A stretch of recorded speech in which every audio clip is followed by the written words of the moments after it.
ताज्या घडामोडी आणि नवीन बातम्या पाहण्यासाठी आमचं मी साक्षीदार हे चॅनल सबस्क्राईब करा. नवी मुंबईतील दौऱ्यावर आलेले अंबादास दानवे यांनी विधानसभा अध्यक्ष राहुल नार्वेकर यांच्यावर सडकून टीका केली आहे. हा निर्णय दिल्लीवरून आला होता. नार्वेकर यांनी फक्त वाचून दाखवला. जर आम्ही चुकीचे होतो मग आमचे आमदार अपात्र का नाही केले? या निर्णयाविरोधात आम्ही सुप्रीम कोर्टात जाणार असे अंबादास दानवे यांनी सांगितले. नितेश राणेंनी टीका केलेली आहे की मशाल चिन्ह हे अंधेरीच्या निवडणुकीपुरतं दिलं होतं, पण आता फावडा घेऊन जावं लागेल गटागटात. फावडा घेऊन त्याला तुम्हाला ओढून घेऊ ना चांगल्या पद्धतीनं. फावडा काय कोणती निशाणी होऊ द्या ना.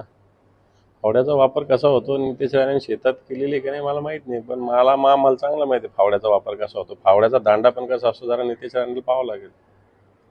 निर्णयाकडे काय कटाक्ष निर्णयाकडे तुम्ही काय कटाक्ष? नाही काय त्याला काय निर्णय तसा काय त्याच्यापेक्षा वेगळा निर्णय लागेल असं आम्हाला बिलकुल वाटत नव्हतं, कारण सगळेच लोक मिळालेले होते, सगळेच लोक एकत्र होते. आणि निर्णय काय घेतला अध्यक्षांनी? काय घेतला निर्णय? लिहून आलेला फक्त वाचून दाखवलेला आहे अध्यक्षांनी. बाकी काय केलं त्यांनी निर्णय घेतलेला नाही, निर्णय वाचून दाखवलेला आहे. कुठून तरी लिहून आलेला, मला वाटतं ते लिहून आला असेल लिहून, आणि तेवढा त्यांनी वाचून दाखवला.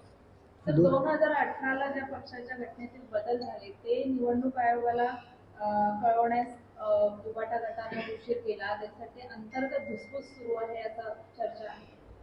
मला वाटतं ह्या सगळ्या गोष्टी आहेत. 2018 2019ला बी फॉर्म कोणी दिले? हे जे लोक गद्दार पण गेले होते यांना बी फॉर्म कोणी दिले? उद्धवजींच्या सहीनेच गेले ना हे बी फॉर्म. ते कसे चालतात तुम्हाला? आणि मग 2018चं चालत नाही, 2019चं चालतं तुम्हाला. 2018चं कसं काय चालतं तुम्हाला? जर नव्हतंच तर मग तुम्ही कोणाशी भेटायला जात होते मातोश्रीवर? उद्धवजी पक्षप्रमुख नाही तर मग तुम्ही कोणाशी भेटायला जात होते मातोश्रीवर त्या काळात? आता तुमचं आमचं बिनसलं म्हणून तुम्ही या सगळ्या गोष्टी करताय, लोकांना कळतं.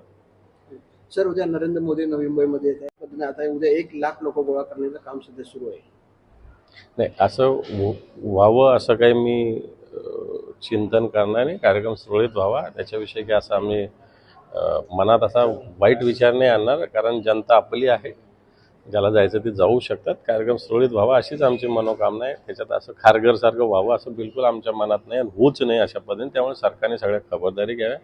पण तो नरेंद्र मोदीजी आता येणाऱ्या काळात मला वाटतं महापालिकेच्या म्युन्सिपॅलिटीच्या वार्डाच्या प्रचाराला येतील की काय असं माझ्या मनात शंका आहे. थँक्यू.